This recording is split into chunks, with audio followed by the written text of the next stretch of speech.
जय श्रीराम. श्री समर्थ सद्गुरू ब्रह्मचैतन्य महाराज गोंदवलेकर यांची प्रवचने. 5 ऑगस्ट. आजचा विषय देहच मी हा भ्रम. आपण कोण, आपले कर्तव्य काय हे कळणे जसे व्यवहारात जरूर असते, तद्वतच परमार्थात सुद्धा मी कोण हे कळले पाहिजे. ज्याला मी माझे म्हणतो तो मी नव्हे खास. माझा देह म्हटल्यावर मी त्याहून निराळाच नव्हे का. देहाला ताप आला तर मला ताप आला, देह वाळला तर मी वाळलो असे म्हणतो, हीच चूक, हाच भ्रम. वास्तविक देहाहून वेगळा असूनही देहच मी अशी भावना केली म्हणून मी सुख दुःख अनुभवू लागलो.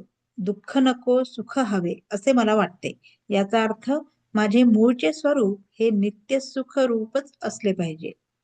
नदीच्या पात्रातले पाणी आणि तिथूनच भांड्यात आलेले पाणी दोन्ही एकच, पण भांड्यातल्या पाण्याला चव किंवा स्वाद निराळाच येत असेल तर भांड्यात घाण आहे असे आपल्याला समजते. तसे सुखरूप असणाऱ्या आत्म्याचाच अंश असलेला जीव दुःखरूप झाला याचे कारण देहसंगती. एका गृहस्थाची बायको बाळंत झाली तेव्हा त्याच्या मित्राने डॉक्टरची मदत आणि अशा इतर अनेक बाबतीत धावपळ केली, पण त्याने सोयर्स मुळीच पाळले नाही. त्या मित्राप्रमाणे आपण देहाबाबतीत वागले पाहिजे. एखादे झाड काढायचे असेल आणि ते पुन्हा वाढू नये अशी इच्छा असली तर त्याची पालवी वरवर खुडून काम होत नाही. त्याच्या मुळाला पाणी घालणे बंद केले पाहिजे.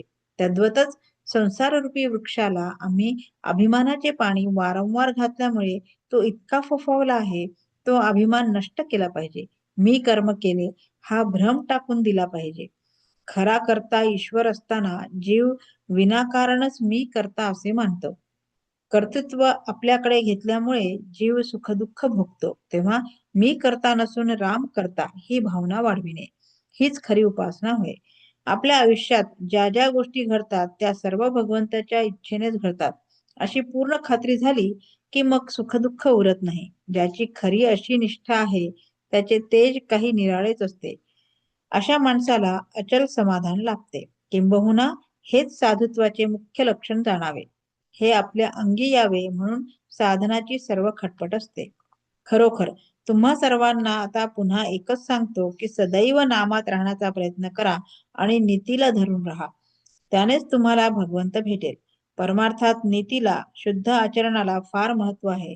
जो शुद्ध मनाने परमेश्वराचे चिंतन, नामस्मरण करतो त्याला सहाय्य करायला परमेश्वर सदैव तत्पर असतो. आपण त्या परमेश्वराला शरण जाऊन त्याच्या नामाचे प्रेम मागूया. दीनदयाळ भक्तवत्सल परमेश्वर कृपेचा वर्षाव करील याची खात्री बाळगा.